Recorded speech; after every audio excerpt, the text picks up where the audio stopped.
Ito, tagapunta tayo report mula sa labas sa himpilan kasi pa naman samahan ng agaw lupa. Oy, patuloy pong ibinebenta at pinag-aawayan.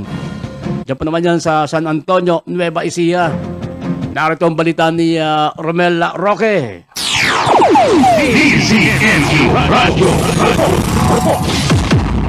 Yes, Kante, patuloy na ibinebenta ng sinasabing samahan ng agaw lupa ang mahigit 60 ektarya sa barangay San Mariano, San Antonio, Nueva Ecija.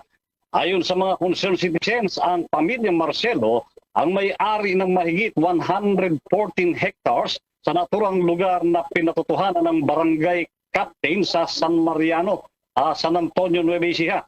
Ang sinasabing inagaw lupa ay dating ilog ng nasabing porsyon ng lupain o sakop ng Pampanga River na sa paglipas ng panahon ay lumipat ang ilog na iniskot nga ng nasabing agaw lupa.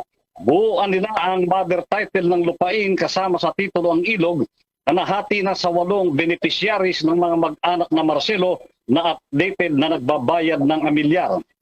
Lumilitaw na mahigit 20 taon nang naibebenta at naipamamahagi ng samahang magsasaka ng San Mariano na barangay na hindi makita ang record sa SEC o Security Exchange Commission kung ito ba ay rehistrado. Inireklamo naman sa barangay ng ilang nakabili o binigyan ng lote ang samahan matapos ng kanilang lote ay hindi masaka dahil mabato na dating ilog kaya hindi sila makabayad ng hinihinging butaw ng samahan na humigit kumulang sa 500 piso kada buwan. Sinasabing mga miyembro ng isang sekta ng relihiyon ang pamunuan ng naturang samahan kung saan ay priority na magkaroon ng lupang ibinibenta o pinamimigay ang kanilang karelihiyon. At umuugong sa bayang ito, Kaante, na nabigyan ng merong 5 ektarya ang isang senador na napagtawanan nila nang siya ay maimbitang pumunta sa lugar na ito kasama ang sinasabing media personality na nakikinabang din sa naturang lupain. Mula sa Nueva Ecija, ako si Romel Roque, nagugula sa Target on Air ng DCME 1530, ang Radyo TV. DCME Radyo.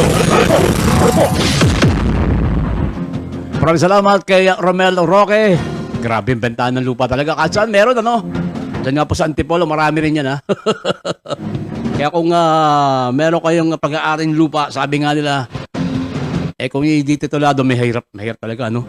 Sabi, rights lang, ha?